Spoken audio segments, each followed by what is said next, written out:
What's up, guys? Alan Bishop back here with the One Piece at a Time Distilling Institute. Checking in. My dog just jumped on me. It is hot as shit standing in the sun. Working around the house right now. Normally I have another location where I do a lot of my grain grinding and things of that nature, but today just trying to get some stuff done, so I'm using my little outside grinder I set up here. So I haven't really made a formal announcement of it other than talking about it being a possibility in former videos, but today I wanted to touch base on it. We are setting up a One Piece at a Time Distilling Institute shop where you'll be able to pick up, well, it won't just be one piece at a time. It'll also be, if you have ghosts, you have everything and all of the related projects that I work on. But you'll be able to pick up, for the distilling side of things, some very unique ingredients, very small runs of unique ingredients. So I have no desire to get into selling ingredients commercially whatsoever. What I do have is sometimes excess stuff from plots of grain or special ingredients that we have grown or processed ourselves here on the farm, or we've contracted neighbors to grow or process for us for our own home use. These are very, very small lots. They're going to be in 1 pound increments. They're going to be set up as basically little small kits. They won't be full kits, so it'll be some things you'll get 2 pounds of, some things you'll get 1 pound of. You'll get an ounce of yeast. It'll be either a yeast that I cultivate myself, or it'll be a yeast that would not normally be available to home consumers to use, all based on my distilling methodology. These kits will be set up for 10-gallon fermentations, and all you'll have to do is add your sugar and about 7 pounds of grain on average to get what you need out of it. So you're going to end up basically getting probably 3 to 4 pounds of grain, depending on what we have at the time, of malt and special corn, as well as your yeast to go into these. So you have to add some of your own grain, and you'll have to add your own sugar and your water. We'll explain all that process and everything that it takes. I'll even do a video where I show using one of these little kits for fermentation and distillation. The cool thing about this is nothing in these kits will ever be anything that's commonly commercially available. So the very first few that we're going to release, again, very, very limited, maybe 5 or 6 of each of the 3 kits that we're going to put out there to start with, because we just don't have that much extra stuff, and I'm not going to grow that much extra stuff. This is literally just so I can share some of the things I have with you guys and raise some money to buy some other cool merchandise and do some other cool projects in the future for the One Piece at a Time Distilling Institute.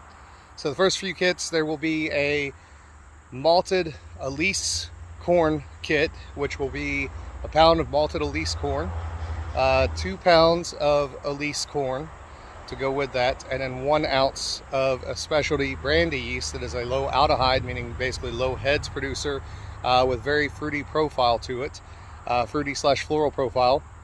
All these will use the same yeast on the initial 3 kits. The next one will be a malted roasted black oil sunflower malt kit, which will be a pound of that malt with 2 pounds of the Elise corn and the yeast.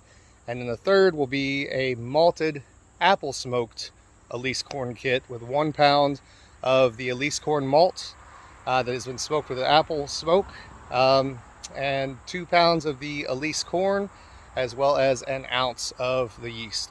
All these grains are going to come pre-ground. They're all going to be vacuum packaged up. They're going to be sealed where you can store them. I suggest keeping them in your freezer. That's your best bet for keeping them fresh, even if they are vacuum sealed. These are the same kind of things that I use at home for my side projects. They should do you well. I'll gladly take any questions that you have on them and answer any questions to the best of my ability. I'll record some videos and show you guys how to use the kits. It's really simple. These are set up not for all grain. They are set up for sugar shine. These exist to show you the differences in some of the very unique malts that I normally work with, as well as to give you a preview of a corn that I'm working on for distillation, which is the Elise corn, which is an it's a modern landrace or synthetic variety, crosses of about 12 different open pollinated heirloom eastern flint corns, southeastern coastal flint corns, and a few northwestern flint corns. It's all different colors, and I'm about to show it to you right now. I'll show you what we're grinding it on.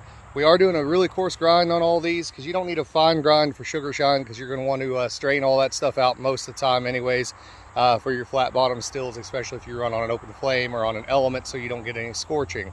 I think I got all the information out there. I don't know. It's pretty damn hot and I'm sweating a lot, so it's hard to say. So I'm going to dump some corn in here, get this thing up and running, show you what we're grinding right now already. So this is the grind that you'll get. This is the raw Elise corn as it will appear when you get a hold of it. And each of those different colors is a different long chain fatty acid. So they're either water soluble or fat soluble. Most of them are anthocyanins. They do have unique flavor profiles to them. As well, there are a higher content of those long chain fatty acids in flint corn because the outer surface of that flint corn is thicker, it's heavier. That's why it's called flint. It's very hard, and therefore it's more dense with those particular compounds that are going to give you those unique flavors and aromas.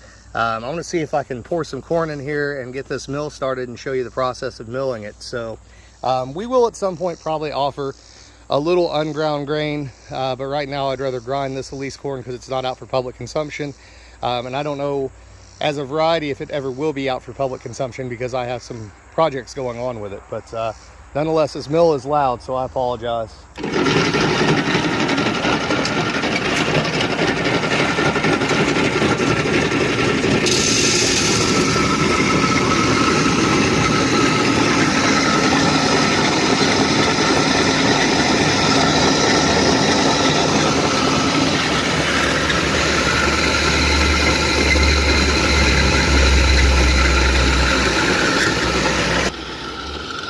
So again, the rationale for doing this, kill that for a minute. The rationale for doing this is not that we're going into the malt business because we have no intention of doing that, or going into the grain business.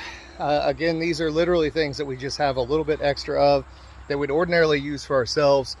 And it's a way to share with you guys, maybe get you guys interested in some alternative grains, some alternative flavors. The roasted malted sunflower, I love.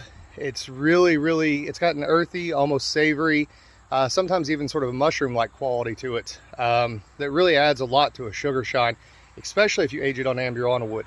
The other thing I forgot to mention is those kits will also come with probably roughly 20 grams of once used, meaning it's been used for finishing somewhere in the past, Brazilian Amburana oak that we're going to char lightly. So you guys can play around with both used oak as well as Amburana oak, which is very rare, hard to get, and usually pretty expensive on these projects. It works extremely well with the malted roasted sunflower malt, as well as the smoked Elise corn malt. Again, we're doing this just so you guys can get a taste of something different, and as sort of a service, as well as a way to raise a little money to buy some more cool merchandise that's coming up. You might have seen that I'm going to be working with 13 Stills. Jason and I are designing a new still right now, specifically for this audience of distillers watching this video, that's going to have some really cool built-in features that are not out there otherwise on the market. You wouldn't ordinarily be able to get a hold of without buying a bunch of aftermarket stuff. It's going to have those features built into it. I can't wait for you guys to see it. Hell, I can't wait to see it. We've just talked about it so far and drawn up some chicken scratch drawings of it, but we're both super excited about it. So, as always, if you have any questions, bishopshomegrown@gmail.com. I think we also set up a Proton email. I think it is one piece at a time enterprises at protonmail.net or whatever that is. Other than that, you can reach out to me on social media, any of my social media, or via the YouTube comments below. I hope you guys find this service useful and interesting, and it shows you something different, gives you a little different take on distillation. There's a lot of Appalachian style distillations happening out there and people on the internet talking about that, and there ain't nothing wrong with that. It's great stuff, but you can take it to the next step to some degree by using different ingredients, different distillation methodology, and increasing your knowledge as always. I love y'all. I'll catch you soon. Later.